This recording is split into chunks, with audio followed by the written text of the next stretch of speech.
Hai minasang, jumpa lagi dengan Pandai Kotoba. Pandai Kotoba adalah tempat untuk minasang belajar bahasa Jepang dan budayanya. Di video kali ini, kita akan bahas serba-serbi kue taiyaki kenapa berbentuk ikan. Minasang mungkin sudah tidak asing lagi dengan kue berbentuk ikan dari Jepang ini. Yap, inilah kue taiyaki kue yang bisa dikatakan di saat ini merupakan salah satu cemilan yang paling populer di Jepang. Dan mungkin di antara minasang ada yang bertanya-tanya mengapa taiyaki berbentuk ikan. Jika masih bertanya-tanya, maka tonton video ini sampai habis ya. Kue taiyaki adalah secara harfiah, nama taiyaki berarti ikan tai yang dipanggang. Taiyaki termasuk salah satu wagashi atau kue tradisional khas Jepang yang berbentuk ikan yang terbuat dari adonan tepung menyerupai waffle dengan isian pasta kacang merah yang manis. Sebenarnya banyak kue tradisional Jepang dengan isian pasta kacang merah, namun taiyaki yang seperti ikan membuat panganan tradisional Jepang ini tampak unik dan memiliki khasnya sendiri. Faktanya, bentuk ikan taiyaki mengikuti bentuk ikan tai, yaitu sejenis ikan Red Sea Bream, ikan yang banyak ditemukan di Laut Jepang dan Laut Pasifik Utara. Ikan tai yang sekilas mirip dengan ikan kakap merah ini hidup di lautan lepas pada kedalaman 30-200 meter yang banyak dibudidayakan di prefektur Mie dan Ehime. Tekstur kudapan ini menyerupai waffle yang agak renyah dan ringan di bagian luar dan lembut di bagian dalam. Taiyaki original sesuai tradisi biasanya diisi dengan pasta kacang merah. Namun, seiring waktu, kue taiyaki memiliki isian yang beragam mulai dari isian ubi, pasta, kacang putih, bahkan ada kue taiyaki versi gurih yang berisi keju atau kari. Untuk membuat kue taiyaki diperlukan cetakan khusus berbentuk ikan. Para penjual kudapan khusus ini biasanya memiliki panganan khusus berbentuk ikan yang dapat membuat banyak taiyaki dalam waktu bersamaan sekaligus. Ada satu fakta unik tentang taiyaki. Orang Jepang sering memperdebatkannya mana bagian taiyaki yang lebih dahulu dimakan, bagian kepala atau ekornya. Selanjutnya, asal-usul taiyaki dan kenapa berbentuk ikan. Banyak yang memperkirakan bahwa kue taiyaki pertama kali muncul sebagai jajanan pinggir jalan pada awal tahun 1900-an di Tokyo. Namun faktanya cikal bakal taiyaki sudah ada sejak zaman Edo. Sebenarnya kue taiyaki adalah modifikasi dari imagawayaki, yaitu kue berbentuk bundar dengan pasta kacang merah yang pertama kali sering muncul di akhir tahun 1700-an. Seiring berjalannya waktu, para penjual taiyaki saat itu perlu menyegarkan imagawayaki untuk menarik banyak pelanggan. Nah, salah satunya adalah dengan membuat kue dengan bentuk yang beragam. Salah satu berbagai macam dari bentuk yang paling populer adalah imagawayaki yang sering berbentuk ikan tai yang kemudian disebut taiyaki. Kue taiyaki mulai populer dan menyebar luas ke seantero Jepang. Kemudian inovasi tak berhenti sampai di situ.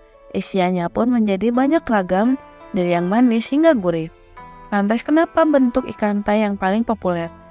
Jadi selama era Meiji, ikan tai adalah hidangan laut yang dianggap istimewa, berharga, mahal, dan khusus hanya disajikan ketika acara-acara spesial tertentu loh minasang.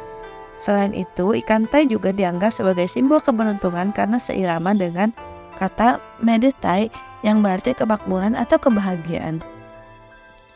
Kemungkinan besar karena itulah taiyaki yang berbentuk ikan tai ini sangat populer di banyak kalangan. Pasalnya kudapan ini adalah cara murah untuk bisa menikmati ikan tai yang mahal dan istimewa. Sekaligus taiyaki diharapkan bisa membawa keberuntungan bagi yang memakannya. Sebagai bagian dari budaya populer saat ini, kue taiyaki pun kerap diramaikan dengan sebuah perdebatan. Bagian mana dulu yang harus dimakan, bagian ekor atau kepalanya? Nah, sebenarnya tidak ada aturan yang menentu ya, harus memakan bagian mana dulu. Namun, beberapa orang percaya bahwa cara memakan taiyaki menentukan kepribadian seseorang. Jika ada orang yang memakan kue taiyaki dari bagian kepala terlebih dahulu, maka orang tersebut memiliki kepribadian yang optimis. Sementara itu, jika ada orang yang terbiasa memakan taiyaki dari ekornya terlebih dahulu, maka orang tersebut adalah orang yang tenang dan romantis. Kalau memakan bagian tengah, kira-kira apa ya artinya? Nah, kita bahas varian isi kue taiyaki. Salah satu yang menarik lainnya tentang kue taiyaki adalah varian isinya yang bermacam-macam. mulai dari isian klasik, pasta, kacang merah yang manis hingga isian yang tak pernah diduga seperti taiyaki dengan isian okonomiyaki yang gurih. Nah, berikut ini adalah varian isi dari kue taiyaki diantaranya. Yang pertama, taiyaki dengan isian kacang merah atau angko taiyaki. Ini adalah varian klasik taiyaki yang diisi dengan pasta kacang merah manis atau angko. Pasta kacang merah ini dapat memiliki berbagai tingkat manisnya, dari manis hingga sangat manis. Yang kedua, taiyaki dengan isian krim. Varian ini diisi dengan krim berbagai jenis seperti krim kacang, krim vanila, atau krim keju. Ini memberikan rasa yang lembut dan gurih pada taiyaki. Yang ketiga, taiyaki dengan isian coklat. Taiyaki dengan isian coklat sangat cocok untuk pencinta coklat. Coklat bisa dalam berbentuk pasta atau coklat chip yang meleleh ketika taiyaki dipanggang. Yang keempat, taiyaki dengan isian keju. Isian keju memberikan taiyaki rasa gurih dan creamy. Ini adalah pilihan yang cocok untuk mereka yang suka rasa keju. Selanjutnya, taiyaki dengan isian manis buah. Beberapa toko taiyaki juga menawarkan varian dengan isian manis seperti selai buah atau potongan buah-buahan seperti stroberi, pisang, atau apel. Yang selanjutnya, taiyaki dengan isian campuran. Beberapa tempat makan menyajikan taiyaki dengan isian campuran seperti kombinasi kacang merah dan krim coklat dan keju. Ini memberikan variasi yang enak dan menarik. Selanjutnya, taiyaki dengan isian es krim. Varian yang lebih modern ini di mana taiyaki bisa diisi dengan es krim dengan berbagai rasa seperti rasa vanila, coklat, stroberi, dan lain-lain.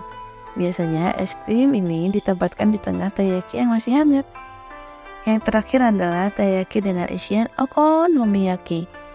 Varian taiyaki yang paling aneh, dan isian taiyaki ini penuh dengan bahan-bahan yang biasa ditemukan dalam okonomiyaki, seperti kubis, daging, saus okonomiyaki, sedikit acar dan jahe yang bisa membuat bingung orang yang memakannya.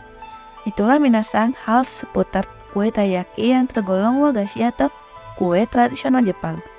Taiyaki ternyata lebih dari sekedar kudapan belaka, di baliknya juga terdapat kisah yang panjang. Selamat mencicipi berbagai varian taiyaki yang menggoda ya, karena tiap gigitan adalah petualangan rasa yang mungkin tak akan terlupakan.